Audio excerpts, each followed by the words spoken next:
In 1972, the country was divided, dazed, confused, and subdued. The reaction to the problem of war in Vietnam was achieved, and now the solutions would be formed. New domestic industries, markets, and subcultures had been birthed. America was now a beaten, rebellious, and reckless society, a modern Babylonian sex cult.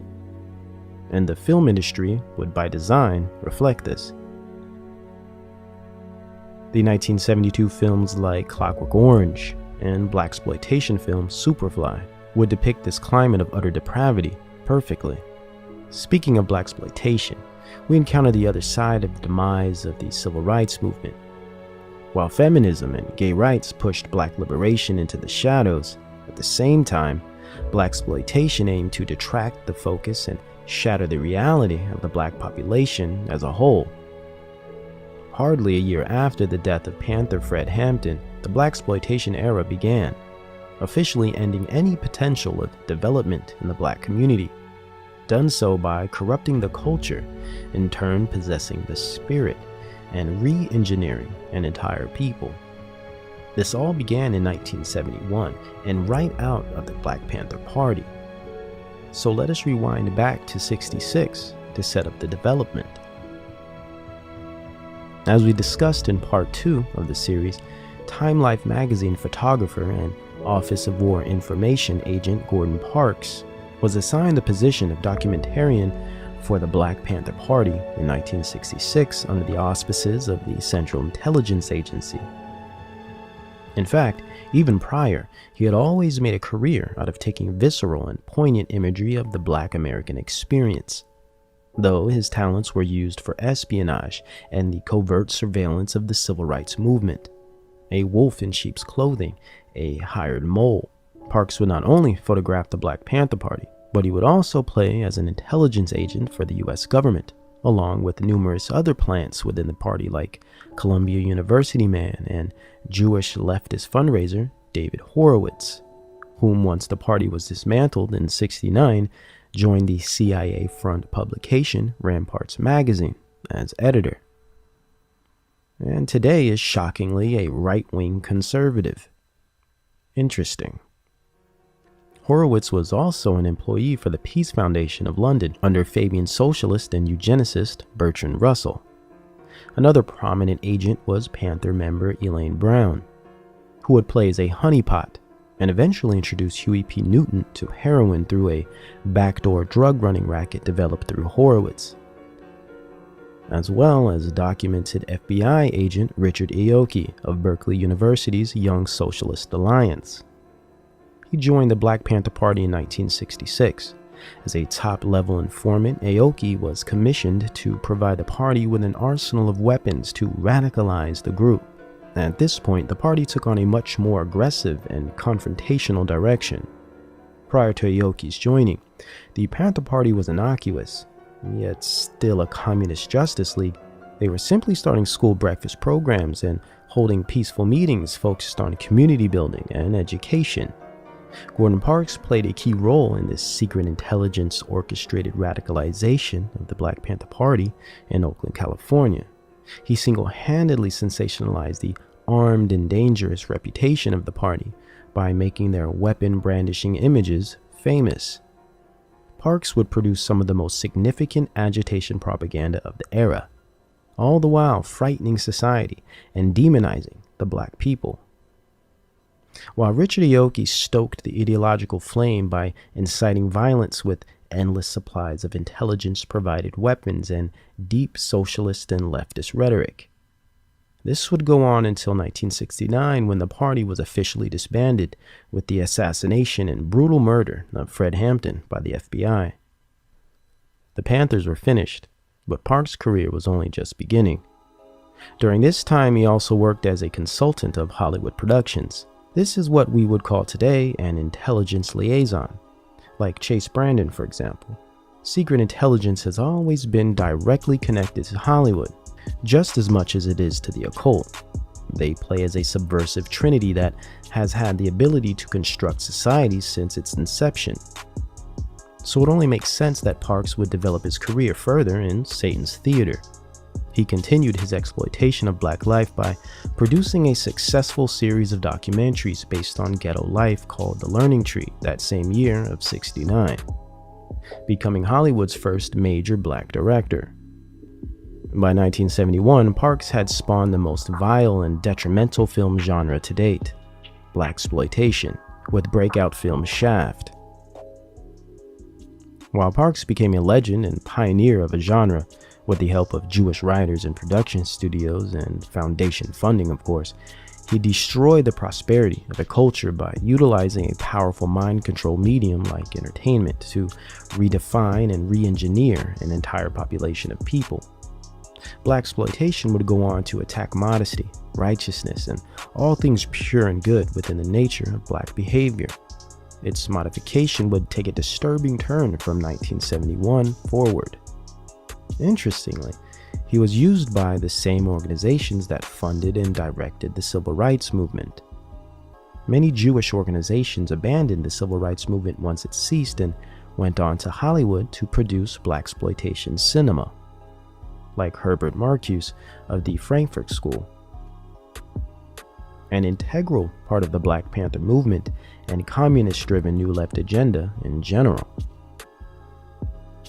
Marcuse also would go on to play a big role in the development of certain types of film in Hollywood. Theodore Adorno as well. The Frankfurt School intellectuals went directly from the academic realm to the entertainment realm to help stir the pot. And well, the rest is history. Just turn on your TV today, look at any current series on the internet, Netflix, big budget cinema, any of it and all of it. We might say it was pretty bad then. Well, look how far it has come. Mind control programming and entertainment, soul-sucking garbage. Hollywood appears to be a CIA, Jesuit, Jewish alliance forged as an apparatus for social conditioning over a long-term trajectory, and granted, with many foreign silent investor partners included. This alliance indeed predates the film industry. It goes as far back as the Crusades. Guess who were the financial advisors for the knights in shining armor and red crosses? And we are aware of the coalition between the Crown and Vatican City. Though the CIA came out of the OSS, well, the OSS was a descendant of British intelligence, which goes directly back to the witch John Dee, the original 007. Further connecting intelligence, the occult, and stagecraft media entertainment. Back to Gordon Parks. By 1972, and in typical fraternal brotherhood fashion of the elite, nepotism kept the blaxploitation genre moving swiftly. A genre that I consider an intelligence-manufactured MK Ultra program, most likely cooked up in the Tavistock Institute. Gordon Parks Jr. would release the silver bullet film that defined the genre, Superfly.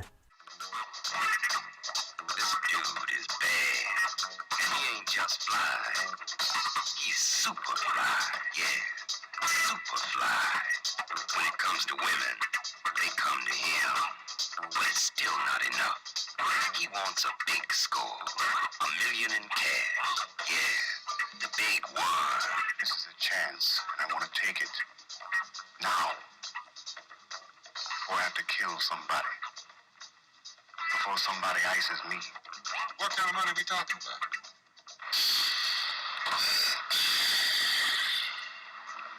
That much. I quit a job and I took all this chance for nothing. And I go back to being nothing. Working some jive job for chump change day after day.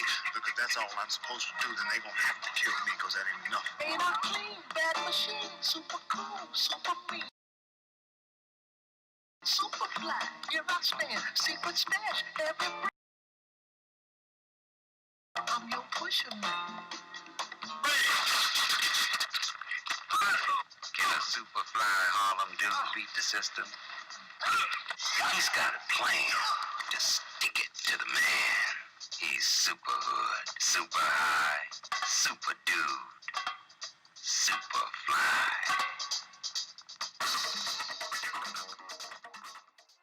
It was released in 1972 and started the pimp and hoe, smoke and blow culture of the 70s.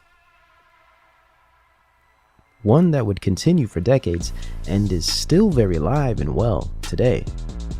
As Gordon Sr. passed the torch, his son would drive the dagger a bit deeper into the hearts of a culture with his smash hit and cult classic, Superfly, where drugs, violence, and lust became fashionable and endearing. And of course, striking a fierce dialectic politically in society by sexualizing and objectifying women on screen during the height of the women's liberation movement, which was also the same time as the height of the sexual revolution. 1972 strangely produced the strongest feminist movement and objectification of women media productions all in the same year. Another excellent example of agitation propaganda, and especially when you confirm that the CIA was, for one, behind the formation and guidance of the feminist movement, and two, behind the production studios that were releasing consecutive smut material, like the early adult film Deep Throat that took in 1 million at the box office that year. The book Joy of Sex was a bestseller, and Playboy was a lead publication nationwide. Interestingly, the feminist movement focused on support of lesbianism and denouncement of female sexualization. Yet it simultaneously promoted free love and irresponsible sexual relationships for women. Not to mention, blaxploitation films shamelessly promoted prostitution, rape scenes, and black women as harlots and swindlers. Yet the same year, the first black woman in history ran for president, Shirley Chisholm. If one wants to seriously screw up the mental state of a society, this is surely one way of doing it. Blaxploitation films would continue and increase in their depravity throughout the decade. Notorious films like The Mac would solidify pimp culture and drug dealing in the inner cities. Actress Pam Grier in her films like Coffee and Foxy Brown would indoctrinate women with a Jezebel spirit that is still extremely prevalent today and cannot be missed anywhere in Hollywood or the entertainment industry.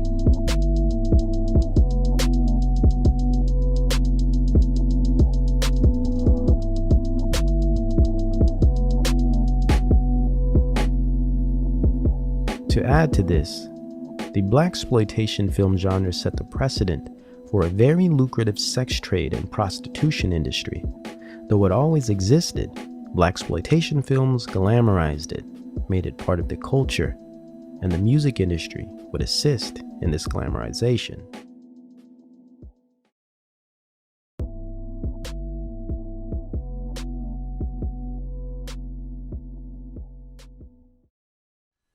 To be accurate, Parks cannot actually take credit for creating the first blaxploitation film. In fact, it was first done by a lesser-known, independent producer named Melvin Van Peebles, with his sloppy and perverse film Sweet Sweetback's Badass Song, which was no more than a sad excuse for a black liberation flick that relied on sex, vulgarity, and violence to retain viewership. Brazen and cheap, it opened with a graphic pedophile scene, as well as a typical black buck sex scene that foreshadowed the adult industry that was getting ready to take off in a few years. And again, the nepotism continued with his son's work, Mario Van Peebles, who would later continue the debasing legacy of Van Peebles Sr. by creating a new age blaxploitation era of his own with his cult classic film New Jack City in 1991. Which set the stage for many other hustler and thug films that complemented the gangster rap industry wave of Dr. Dre and Snoop Dogg. Coincidence? I think not. So blaxploitation has never ended and is as alive and well as it was in 1972. But in 72, things were just forming, and new waves of cultural influence were being created for very little money, but at the spiritual expense of millions. Blaxploitation became a cold-blooded social weapon, and as Curtis Mayfield quoted, a commercial for cocaine, settling the precedent for an up-and-coming adult film industry and lucrative drug market, especially the cocaine market, that would hit its peak in 1977 and wreak havoc into the 80s with crack.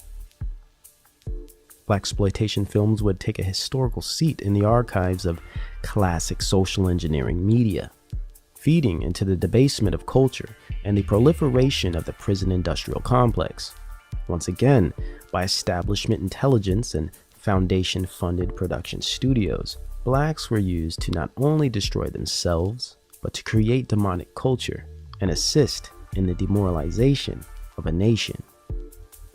And the 70s is where it all took place.